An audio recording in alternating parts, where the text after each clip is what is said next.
Welcome to The Lift with Sheila Robinson Kiss. Come on in.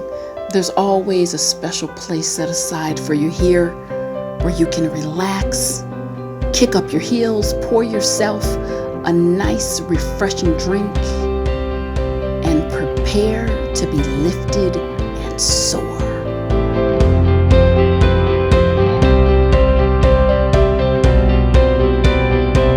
Hi everyone, thank you so much for being here and welcome back. I've been away for the last couple weeks or so, actually getting things done.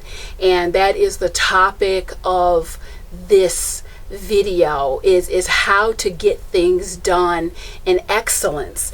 And that's a hot topic because we all have things that we want to do or need to do to move our lives forward. So how do we get things done in excellence? And I want to give you 3 powerful tips to do just that. The first thing I want you to understand is that doing things in excellence, it carries a vibration. And these vibrations, it's like a tentacle that expands to every area of your life. And so if you feel that you've been getting things done, but you haven't necessarily been motivated or doing it in excellence, I invite you to just start doing one thing today. Pick one thing, anything.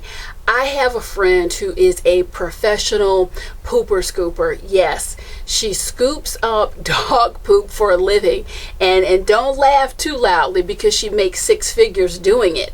And it really just started because she had 3 dogs and she had to get efficient and just wanted to do a great job keeping her backyard clean. And she's like, heck, I'm doing this all the time.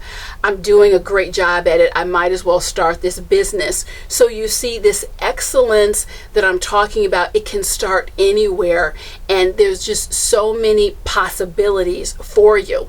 So okay, what about the tips?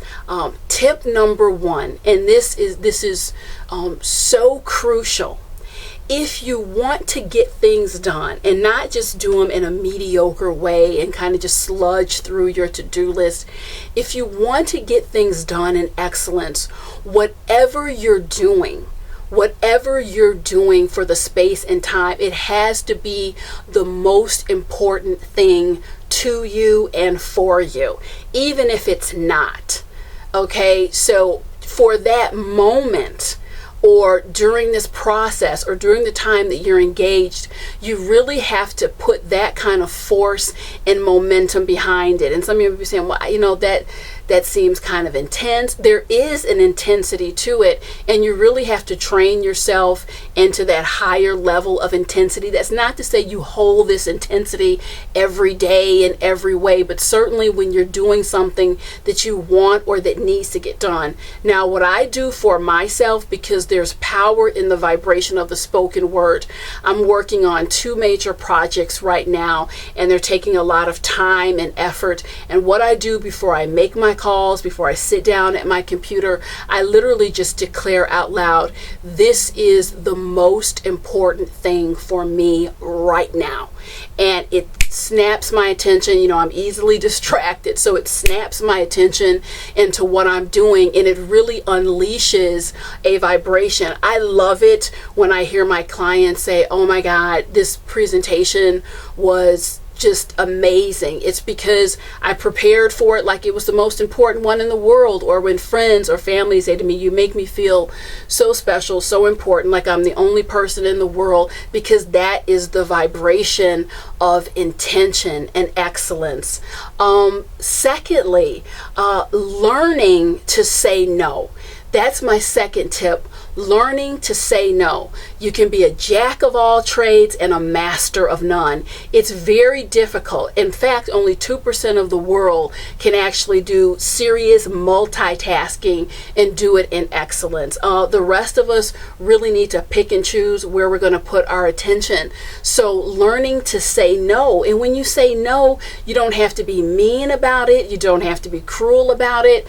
If it's something that you're saying no to, people are coming to me all the time. I do a lot of partnerships, collaborations. I love that work, but there are times that I have to say no because my plate is too full. And that is, no, I can't do that right now. My time and energy is focused on something, and I really, if I say yes, I want to be able to give my all to it, and that's not the time. It's not the time right now. So you can come back, ask them, maybe you can partner later, or there'll be another opportunity down the road. And if it's something you really don't want to do, no is no.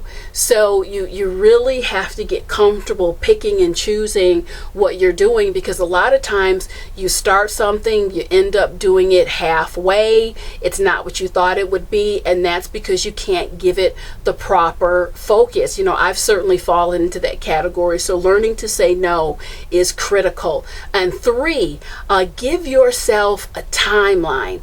Have a timeline and have fun while you're on that timeline. And once you reach your goal, celebrate it.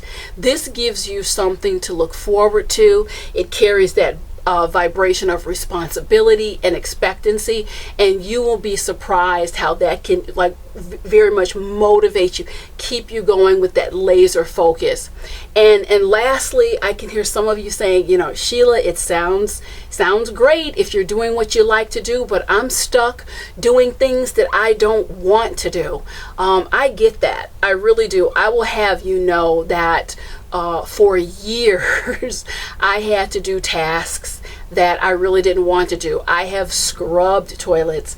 I have bagged groceries. I was even a professional bed bug exterminator at one point. If you got questions about bed bugs, send me an email. I will answer it. So I can tell you that my heart was not into those tasks, but I did them all to the best of my ability in excellence. And those were hard assignments. Those were hard days and hard times for me. But I will tell you something, that people may not reward fire and excellence and commitment, but God rewards fire, passion, excellence, commitment. Trust me, you can take that to the bank. So raise the bar. Raise the bar. Do it for yourself. Do it for God. Do it for the people around you. I think you just have to pick and choose what vibration you want to exist in. And I can tell you, when you step into that vibration of execution and excellence, it is a game changer for your life. I'm wishing you the best. I want you to experience that. I'll see you next time.